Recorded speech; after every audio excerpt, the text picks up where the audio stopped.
লুট হওয়া অস্ত্র দ্রুত উদ্ধার করে আগামী জাতীয় নির্বাচনে লেভেল প্লেইং ফিল্ড তৈরি করার পরামর্শ দিয়েছেন বিশ্লেষকরা।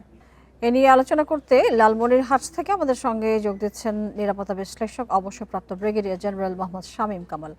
মোহাম্মদ শামীম কামাল, আপনাকে স্বাগত জানাচ্ছি আমাদের এই সংবাদে। আপনার কাছে আমি আসলে শুরুতে যে প্রশ্নটি রাখতে চাই, আমরা আজকে দেখেছি যে নির্বাচন কমিশনের পক্ষ থেকে 3 বাহিনীর প্রধানের সাথে তারা আজকে বৈঠক করেছেন আইন শৃঙ্খলা পরিস্থিতি নিয়ে, নির্বাচন কেন্দ্রিক।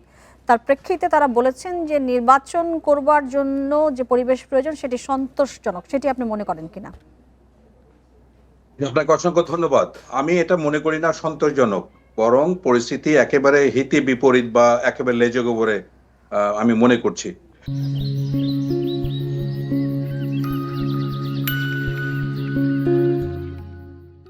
এখানে দুটি বিষয়। এক হচ্ছে দেখুন, গত 2 মাসের বা 1.5 মাসের মাথায় দুটা হত্যাকাণ্ড হলো প্রার্থীকে কেন্দ্র করে। হাদির ঘটনা তো একটা মারাত্মক ঘটনা, এটা নিয়ে বলার কোনো অপেক্ষাই রাখে না। আচ্ছা, এখন প্রার্থীরা বেশ কিছু প্রার্থী প্রত্যাহার করতে চাচ্ছেন।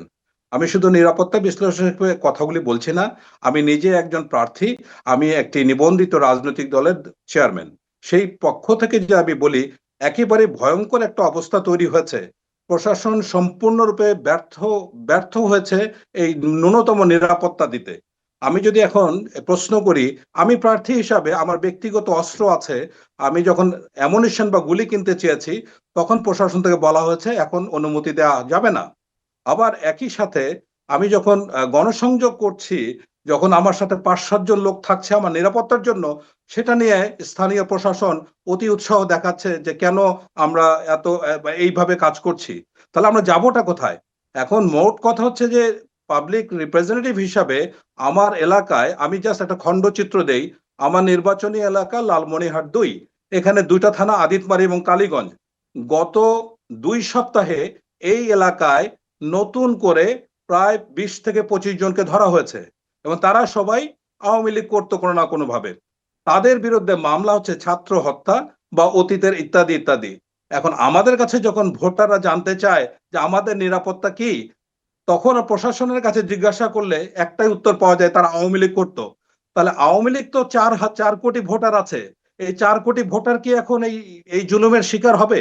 আমি মনে করি যে আইন উপদেষ্টা বারবার একাধিকবার মানে বিভিন্ন যে পরিপত্র জারি করেছেন, তার মাধ্যমে মিথ্যা মামলা যেগুলি আছে সেগুলি তুলে দেওয়ার কথা।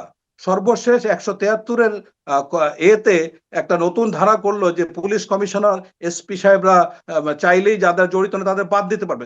এখন দেখা গেল যে হাদির মতো বড় ঘটনায় এখানে যারা জড়িত তাদের বাড়িতে 218 কোটি 20 কোটি টাকার চেক পাওয়া যায়। যদি বলি তিনি একজন স্বতন্ত্র প্রার্থী ছিলেন, তার উপর এভাবে গুলি করা হয়েছে, সেটি প্রার্থীদের হুমকির কথা বলছিলেন। সেই প্রসঙ্গে জানতে চাইবো যে প্রার্থীদের নিরাপত্তার বিষয় এবং পাশাপাশি বলা হচ্ছে যে লুট হওয়া অস্ত্র উদ্ধার করে লেভেল প্লেইং ফিল্ড তৈরি করা, সেটা কি সম্ভব আসলে?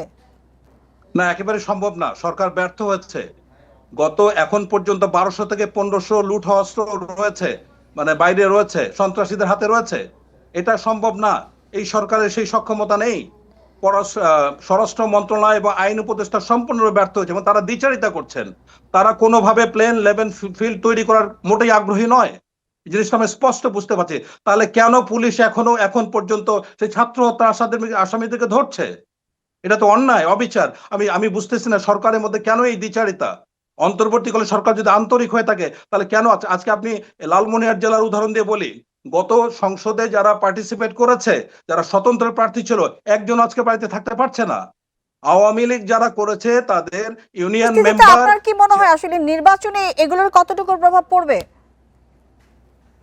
আমি সরি, শুনতে পাইনি।